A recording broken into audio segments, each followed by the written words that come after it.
بسم اللہ الرحمن الرحیم۔ السلام علیکم معزز طلبہ کرام، آپ سب کیسے ہیں؟ آج ہم نور الانوار کے سبق نمبر 85 کو پڑھیں گے، اور آج کے سبق کا عنوان ہے قضاء کی تقسیم کا بیان۔ آج کے ہمارے سبق کی عبارت ولما فرغ عن بیان انواع الاداء سے شروع ہوتی ہے۔ آئیے سب سے پہلے عبارت پڑھ کے اس کا ترجمہ کرتے ہیں، پھر اس کے بعد اس کی باقاعدہ وضاحت کی طرف بڑھتے ہیں۔ مصنف علیہ رحمہ لکھتے ہیں وَلَمَّا فَرَغَ عَنْ بَيَانِ أَنْوَاعِ الْأَدَاءِ شَرَعَ فِي تَقْسِيمِ الْقَضَاءِ،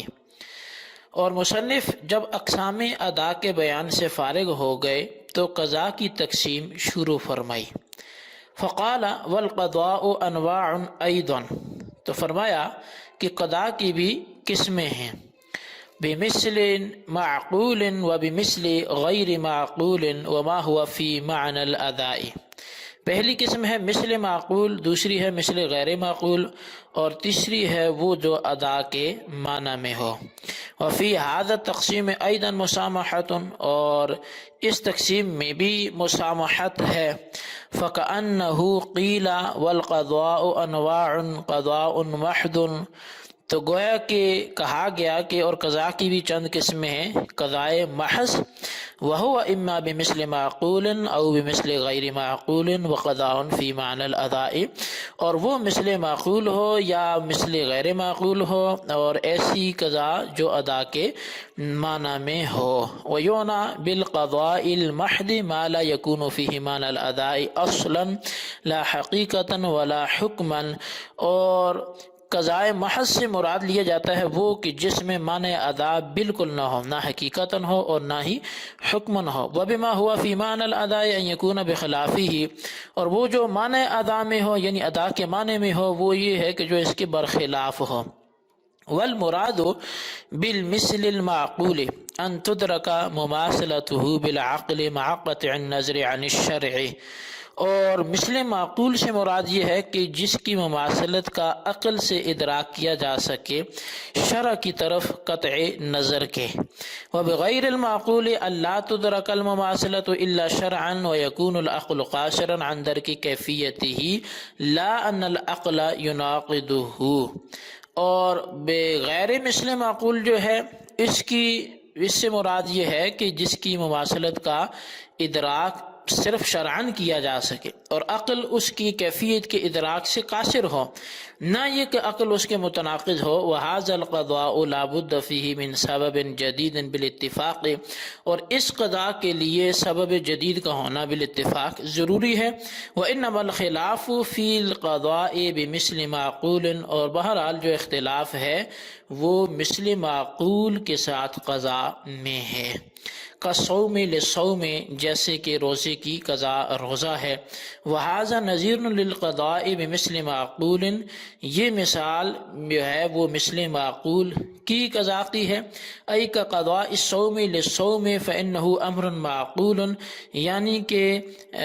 جیسے کہ روزے کی قضاء روزہ ہے اس لیے کہ یہ امر معقول ہے۔ لأن الواجب لا يسقط عن الذمة إلا بالأداء أو بإسقاط صاحب الحق وما لم يوجد أحدهما يبقى في ذمته، کیونکہ واجب ذمہ سے ساقط نہیں ہوتا مگر ادا کے ذریعے ہی ساقط ہوگا، یا صاحب حق کے ساتھ ساقط کرنے سے ساقط ہو جائے گا، اور جب تک ان دونوں میں سے کوئی موجود نہ ہو وہ مکلف کے ذمے باقی رہے گا۔ جی طلبہ کرام،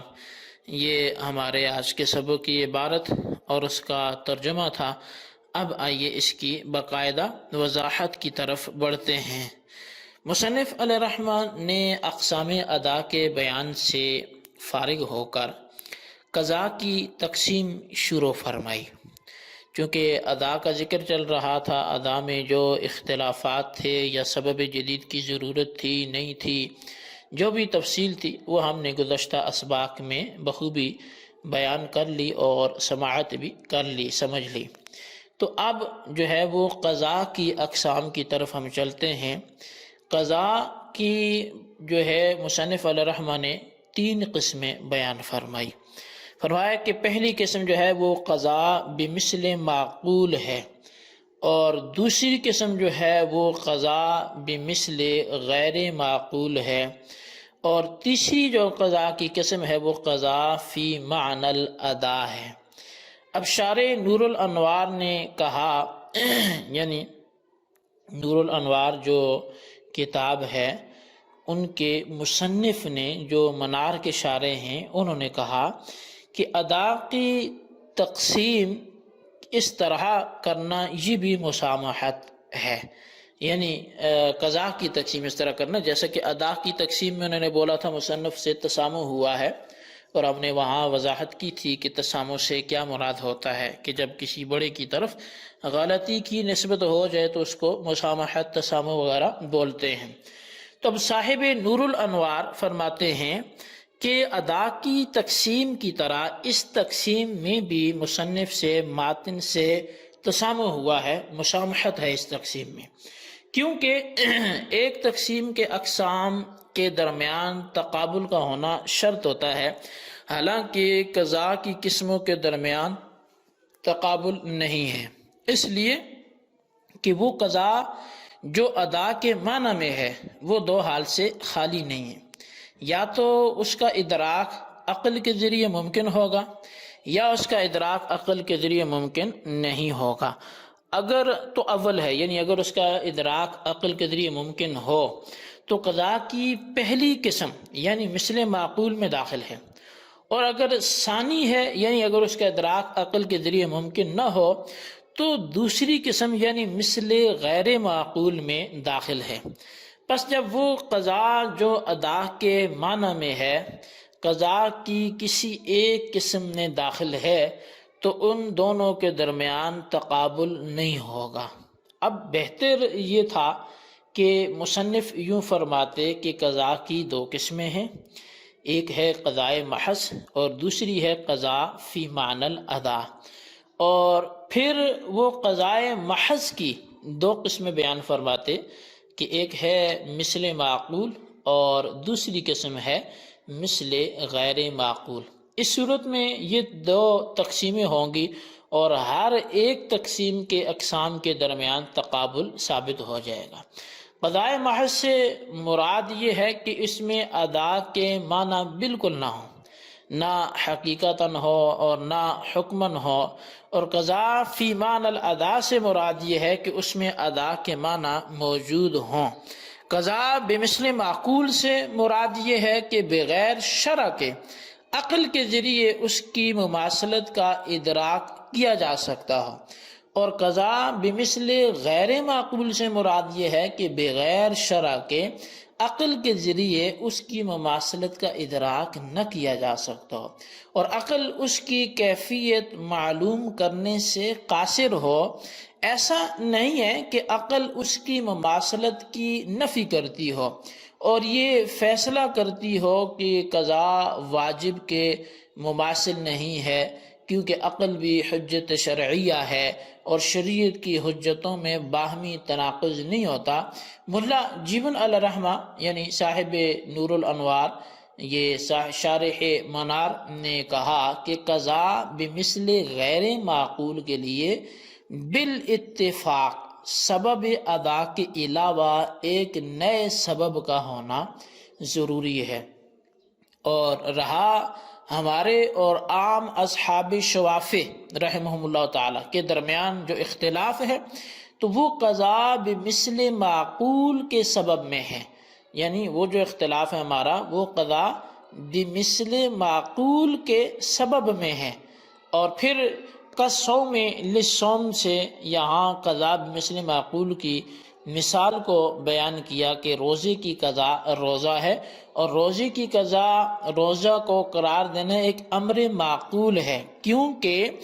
جو شے ذمے میں واجب ہوتی ہے وہ ذمے سے ادا کے ذریعے ساقط ہوگی یا صاحب حق کے ساقط کرنے سے ساقط ہوگی، اور جب تک ان دو طریقوں میں سے کوئی ایک طریقہ بھی موجود نہ ہو، یعنی نہ تو ادا کی گئی نہ صاحب حق نے اس کو ساقط کیا، تو وہ مکلف کے ذمے واجب رہے گی۔ بس چونکہ ادا کے روزے اور قضا کے روزے کے درمیان صورتاً بھی مماثلت موجود ہے اور معناً بھی مماثلت موجود ہے، اس لیے عقل اس مماثلت کا ادراک کر سکتی ہے، اور جس مماثلت کا ادراک عقل کے ذریعے ممکن ہو اس کو مثل معقول کہا جاتا ہے۔ معقول چیز ظاہر ہے ہم غیر ذوی العقول اور ذوی العقول بولتے ہیں، تو عقل جس کا ادراک کر سکے اسی کو معقول کہا جا سکتا ہے۔ لہٰذا روزہ کی قضا روزہ کے ساتھ قرار دینا یہ مثل معقول ہے۔ جی طلبہ کرام، یہ ہمارے آج کے سبق کی یہ وضاحت تھی، اس کو آپ نے سنا، پھر سنیں، خلاصتاً اپنے رجسٹر پر ضرور نوٹ کریں، بالخصوص ان سوالات کے جوابات بھی عطا فرمائیں۔ سوال نمبر 1 یہ ہے کہ قضائے محض سے کیا مراد ہے، اس کی وضاحت فرمائیں۔ اور سوال نمبر 2 یہ کہ کالصوم للصوم سے مصنف کس چیز کی مثال کا تذکرہ کر رہے ہیں، وضاحت سپرد قلم کریں۔ اللہ تبارک و تعالیٰ سے دعا جو کچھ ہم نے پڑھا سنا اسے یاد رکھنے کی توفیق نصیب فرمائے، آمین بجاہ النبی الامین صلی اللہ علیہ وسلم۔